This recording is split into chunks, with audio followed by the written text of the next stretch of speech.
Well, Chief, thanks for doing this. I guess my first question, Harriet Lewis says there's a serious morale problem at the Royal Newfoundland Constabulary. Can you comment on that? I don't know if she used the word serious. She talks about a morale issue. And her conversations occurred last year with the memberships and into this year.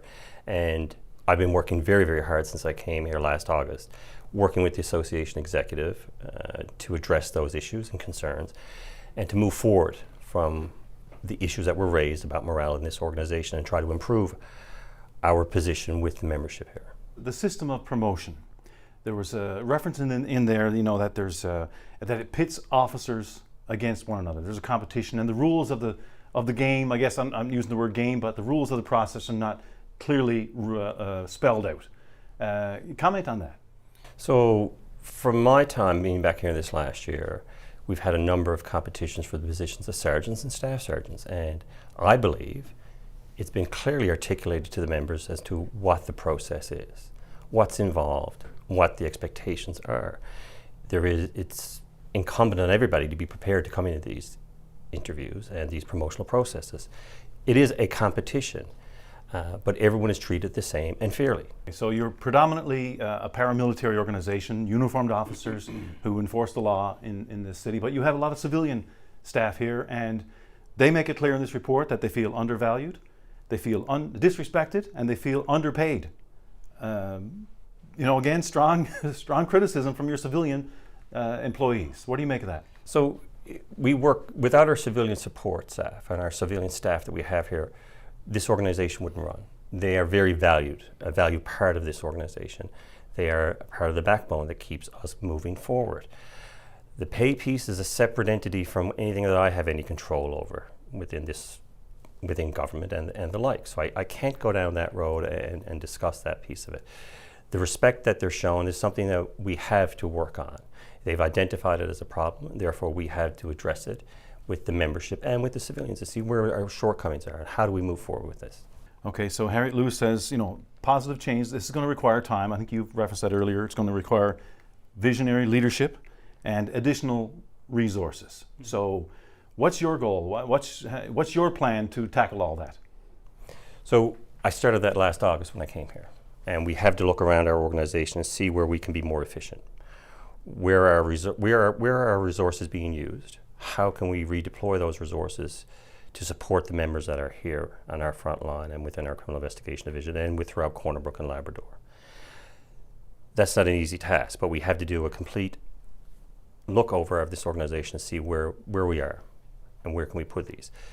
We have to continue our recruiting program.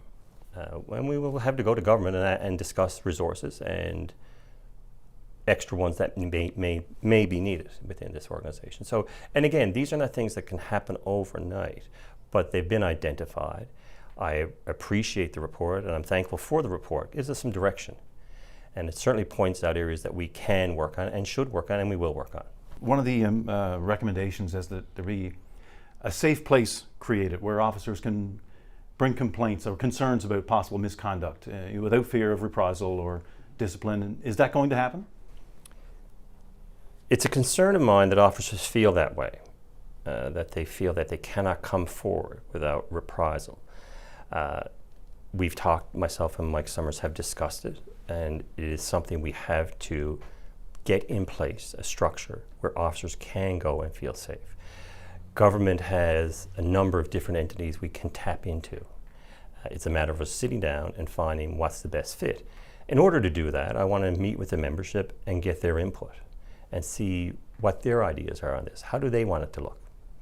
It's easy for us to make decisions up here, but in order for us to have buy-in from the membership, I want their input.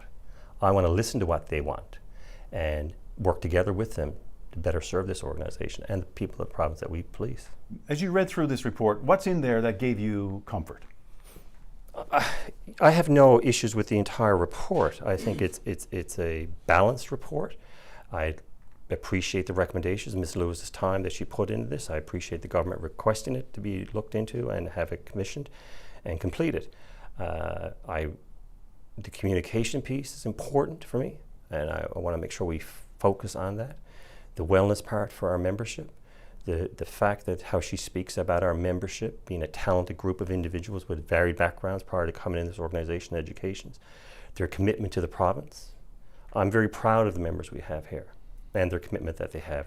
They do very good work in this province, across the province and in Labrador. Police work is not easy. It's very stressful and very, very difficult. We do not bring good news. Most times if we show up at your door, we're not coming with good news to you. So when they leave here, I want them to know that they have my support and the support of the executive, because they do. Mistakes will be made. We all make mistakes. I certainly will again, I'm sure, in my life and my career. But you learn from that, and it's how we deal with those mistakes, it's how we move forward.